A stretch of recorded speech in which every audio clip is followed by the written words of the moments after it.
I'm Dr. Mini Salunkhe, Director and Head of the Department, Obstetrics and Gynaecology at Momstory, Sahyadri Hospitals, Hadapsar. One of the most common questions we get from pregnant patients is, Doctor, can I take these medicines during pregnancy? Are they safe? Most of the patients are very anxious to take any type of medicines during pregnancy, which is also right because you must always ask your doctor before taking any type of medicines, especially in the first trimester. So why does the first trimester matter so much? During the first trimester, organogenesis is taking place, and if we take the wrong type of medicine, it might lead to some developmental defects and birth defects in the fetus. So we always aim at giving very few medicines in the first trimester until and unless they are actually required and the mother becomes very sick.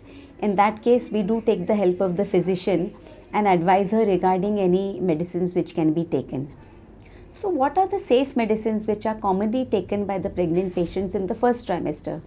So the commonly symptoms in the first trimester are usually nausea, vomiting, in which case we give pyridoxine, vitamin B6, doxylamine and ondansetron, which is an anti-vomiting medicine.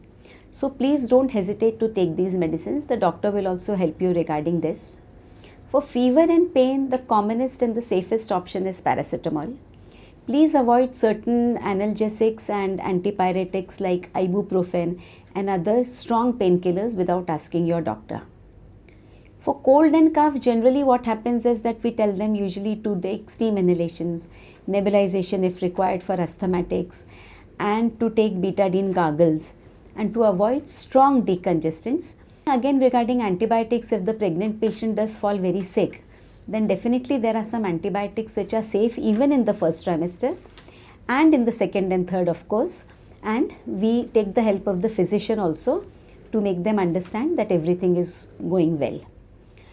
Regarding second and third trimester, usually what happens is that because the placenta is formed, the transmission to the fetus of these medicines is lesser. So other common symptoms like acidity, heartburn, Gelusil syrup, mucin gel syrup, some syrups which are given after food, or even PAN 40 can be given safely. Again, constipation is a common symptom in which we give laxatives, Isabgol, Dufelac or Crimafin syrups. Tell them to take a high fiber diet and lot of water. Regarding infections, as I already discussed, that topical fungal creams can be given. Topical usually creams are quite okay for skin problems also because they don't go into the systemic circulation. But oral antifungals are usually avoided.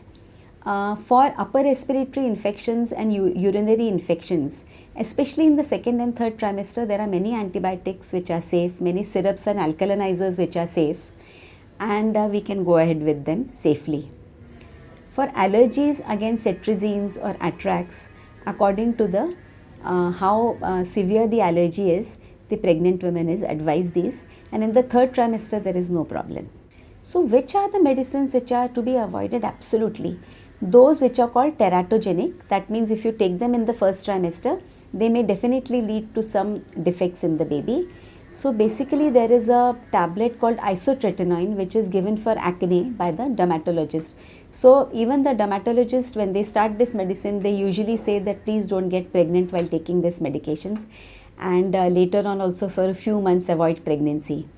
There are certain antihypertensives and certain tetracyclines, methotrexate, valproic acid, and of course warfarin. Warfarin is a medicine for blood thinner, and these are avoided because they lead to some malformations and fetal defects.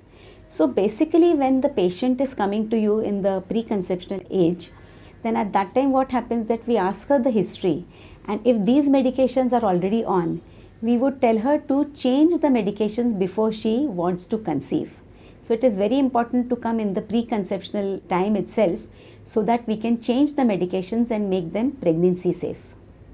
So of course essential supplements like iron, calcium, folic acid, which is given preconceptionally also, omega, protein powders, magnesium, these are essential supplements which are absolutely safe and they must be given in pregnancy. So the take-home message here would be, please remember, don't take any medicines without consulting your gynecologist. For more information, please visit Momstory, Sahyadri Hospital's Hadapsar.